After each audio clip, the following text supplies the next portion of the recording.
Salam dəyərli izləyicilər, əziz tələbələr, şagirdlər, bütün riyaziyyat severlər. Bugün sizlə riyaziyyat severlər rubrikasında yenidən görüşürük. Sizlər üçün müxtəlif tipli maraqlı məsələlər həll edəcəm. Məsələ 1x-in hansı qiymətində A bərabərdir 4 üstü 23, 4 üstü 9, üstəgəl 4 üstü 99, üstəgəl 4 üstü x ifadəsi tam kvadratdır. Burada A kvadrat üstəgəl 2 vuraq A vuraq B üstəgəl B kvadrat bərabərdir A üstəgəl B kvadrat müxtəsər vurma düsturundan istifadə edək. Olacaq A bərabərdir 4-ün üstü 23 üstəgəl 4-ün üstü 999 üstəgəl 4-ün üstü x bərabərdir. 4-ün üstü 23'ü yazıram. 4'ü 2'nin kvadratı yazanda olur 2'nin üstü 23'ün kvadratı. Üstəgəl bu olacaq 2'nin üstündə 999'u 2'ye vuranda 1998. Üstəgəl 2 üstü x'in kvadratı yazırıq. 4'ün yerinə 2'nin kvadratını yazdıq bu şəkildə. Bu bərabərdir. İndi bura tətbiq edirəm ki, AB hissəsini düzəldirik. 2'nin üstü 23'ün kvadratı. Üstəgəl düsturdakı 2, 2'nin üstü 23, 24 eləyir. Çanda 24'ün olacaq 2'nin üstü 1974. Üstəgəl 2 üstü x'in kvadratı. Fikir verin. Bu A üstəgəl B'nin kvadratını verməsi üçün burada 2'nin üstü x, 2'nin üstü x, ikinci ədəd bu ədəddir. Deməli, 2'nin üstündə 1974 bərabərdir 2 üstü x olmalıdır. X bərabərdir 1974. Belə olduqda onda A bərabər olur 2'nin üstü 23 üstəgəl 2'nin üstü 1974'ün kvadratı. Beləliklə x'in 1974 qiymətində verilən ifadə tam kvadrat şəklində olur. Məsələ 2. Hansı böyükdür? Kök altda 64% yoxsa 8%'in kvadratı? Əvvəlcə verilən faizlə ifadə olunan bu ifadələri çevirək. Kök altında 64%, kökün altında 64%'dən ədədə keçirir. Bilirsiniz ki, faizdən ədədə keçmək üçün ədədi 100'ə bölmək lazım. Bunu yazıram. %64 və kök altda 64 bölək kök altında 100 aldıq buradan. 8 bölək 10. Ədəddən indi yenidən faizə keçmək üçün onu 100%'ə vurmaq lazımdır. Vururuq 100%'ə, alınır 80%. 80%. Və çevirir ikinci 8%'in kvadratını çevirək. 8%'i ədədə keçəndə olacaq 8 bölək 100'ün kvadratı. Bu da bərabərdir 64 bölək 100'ün kvadratı. Bunu faizə keçək yenidən. Olacaq 64 bölək 100'ün kvadratı vuraq 100%. Kvadratla 100 ixtisar oldu. Qaldı 0,64 bölək 100%. Bu da bərabərdir 0,64%.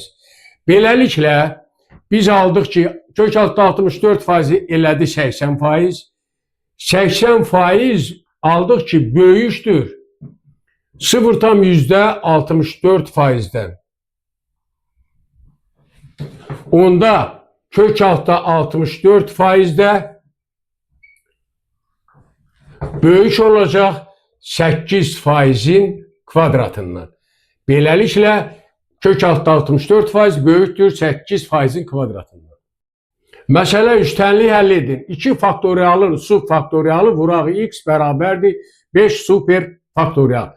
Bilirik ki, n subfaktorial bərabərdir n faktorial vuraq 1 çıxaq 1 bölək 1 faktorial üstəgəl 1 bölək 2 faktorial üstə gəl və s. Üstə gəl mənfi 1'in üstü n bölək n faktorial. N super faktorial bərabərdir 1 faktorial vuraq 2 faktorial vuraq 3 faktorial vuraq və s. n faktorial. Bu düsturlardan istifadə edək. Tənliyimizi yazıram. 2 faktorialın subfaktorialı vuraq x bərabərdir 5 super faktorial. Və buradan alırıq ki, x bərabərdir 5 super faktorial bölünsün 2 faktorialın subfaktorialı. 2 faktorial 2'ye bərabərdir və 2'nin də subfaktorialı bərabərdir. 2 faktorial vuraq düstura görə 1 çıxaq 1 bölək 1 faktorial üstə gəl 1 bölək 2 faktorial bərabərdir. 2 faktorial 2, 1 çıxaq 1 üstə gəl 2'də 1 aldıq. Bunu da hesablayanda islah oldu birlər. Vahid aldıq. Deməli 2'nin subfaktorialı vahidə bərabərdir. Buradan çıxır ki x bərabərdir 5 super faktorial bölək 1. Buradan da tapdıq ki x bərabərdir 5 super faktoriala. Və bunu açırıq.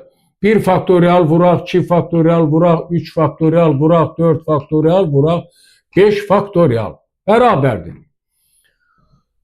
2, 2 vuraq 3, 2 vuraq 3 vuraq 4, 5 faktorial da verir 120. Bu da bərabərdir hesablasaq. 3, 4, 5, 6, 34.560 alırıq. Beləliklə verilən tənliyin həlli 34.560 alınır. Məsələ 4. Tənliyi həll edin. Mötərizə x kvadrat çıxaq x çıxaq 1'in kvadratı bərabərdir. X kub üstə gəl 5. X kvadrat çıxaq x çıxaq 1'in kvadratı bərabərdir. X kub üstə gəl 5. Və bu tənliyi açsaq, kvadratı açsaq, texniki çətinliklə 4-cü dərəcəli tənliyi alırlar. Onun rasional kökünün araşdırılması qismən mürəkkəb məsələ olduğundan sadə bir üsulla baxaq. Yazıram x kvadrat çıxaq x çıxaq 1'in kvadratı bərabərdir. X kub 5'in yerinə yazıram 1 üstə gəl 4. Buradan alıram x kvadrat çıxaq x çıxaq 1'in kvadratı bərabər 4'ü keçirdirəm sol tərəfə 2'nin kvadratı yazıram. 4'ü keçirdik sol tərəfə və sağ tərəfdə x kub üstə gəl 1'in kubu yazırıq 1'in yerinə. Buradan alırıq və sol tərəfə a kvadrat minus b kvadrat düsturunu tətbiq eləyirəm. Olur x kvadrat çıxaq x çıxaq 1 çıxaq 2 x kvadrat çıxaq x çıxaq 1 üstə gəl 2. Sol tərəfə a kub üstə gəl b kub düsturunu tətbiq eləyirəm. Olacaq x üstə gəl 1 x kvadrat çıxaq x üstə gəl 1. Buradan alıram. Ortaq vuruğumuz var. Sadələşdirəndən sonra görək.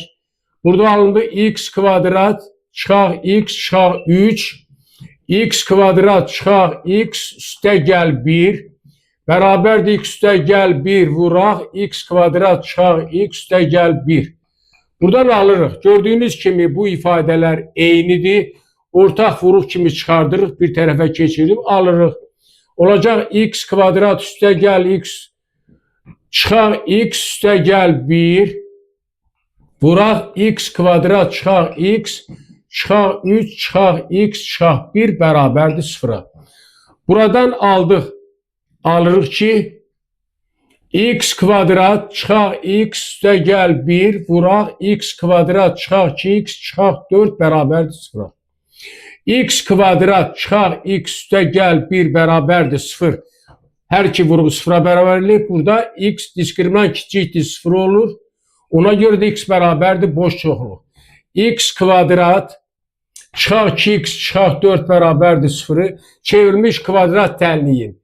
İkinci əmsalı cüt olduğundan yazıram x1 2 bərabərdir 1 üstə gəl çıx 1 üstə gəl 4 bərabərdir 1 üstə gəl çıx kök altında 5. Beləliklə, verilən tənliyin kökləri x1 bərabərdir 1 çıxaq kökdə 5-ə, x2 bərabərdir 1 üstəgəl kök altında 5 alır. Məsələ 5. Kök altında 81% 3 olan ədədin 3 mislini tapın. Əvvəlcə kök altında 81%-i sadələşdirək. Bu bərabərdir. Kök altında o 81%-dən ədədə keçək. Faizdən ədədə keçəndə 100-ə bölürük. 81 bölək 100. Bu bərabərdir. Kök altında 81 bölünsün kök altında 100. Bu da bərabərdir 9 bölək 10. 9 bölək 10'u yenidən faizə keçək. Faizdən də ədədə keçəndə 100%-ə vururuq. 100% faizə keçirik. İxtisarlarımızı aparırıq. Bu da bərabərdir 90%. Beləliklə, kök altı 81%-in yerinə 90% yazırıq. Deməli, məsələnin şərtini nəzərə alsam, 90%-i 3 olan ədədi tapmalıyam. 3 olan ədədi tapın. 100% olacaq x. Və buradan tənasüb qurub alırıq. Olacaq 90 bölək 100 bərabərdir 3 bölək x-ə. Buradan da tapdıq ki 3x bərabərdir 10'a, x də bərabərdir 10 bölək 3. Və məsələ tələb olur. Ədədin 3 mislini tapın. Ədədi tapdıq. 3'də 10'dur. Onda məsələni həll etmək üçün 3'ü 3'də 10'a vururuq. Bu da bərabərdir. 3'lər ixtisar olundu 10. Və nəticədə kök altında 81%-i 3 olan ədədin 3 misli cavab 10'a bərabərdir. Məsələ 6. Saat 10:10'da əqrəblər arasındakı bucağı tapın. Sizə məlumdur ki, saatın əqrəbləri arasındakı bucağı tapmaq üçün belə bir düstur doğrudur. Alfa bucağı bərabərdir. Mütləq qiymətcə 11 vuraq dəqiqənin qiyməti çıxaq. 60 vuraq saatın qiyməti bölünsün 2. Bəzən bu bucaq, buradakı böyük bucaq tapılır. Böyük bucaq tapılanda, bax bu hissə tapılır. Onda 360'dan böyük bucağı çıxmaq lazımdır. Çünki əqrəblər arasındakı bucaq ya iti bucaq, saditi bucaq götürülür, ya kör bucaq. Bu böyük bucaq götürülmür. Mən istəyirəm bunu adi qaydada özümüz həll eləyək. Bunu təyin eləyək. Alfa bucağı indi bizdə 10:10'da. Həll eləmək üçün çevrə kimi götürürük saatın və 360 dərəcə tam bucaq əmələ gətirir.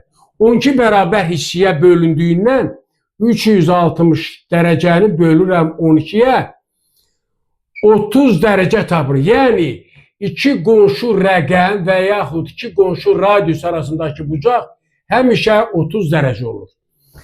Burada qonşu ədədlər arasındakı dəqiqə 5 dəqiqə olduğundan iki iştirik arasındakı bucaq 30 dərəcə bölək 5 bərabərdir 6 dərəcə olur. 6 dərəcə, bax bu iki qonşu iştirik arasındakı bucaqdır. Bax bu hissə, bu balaca iştiriklər arasındakı bucaqdır. Məsələ əlində lazım olur.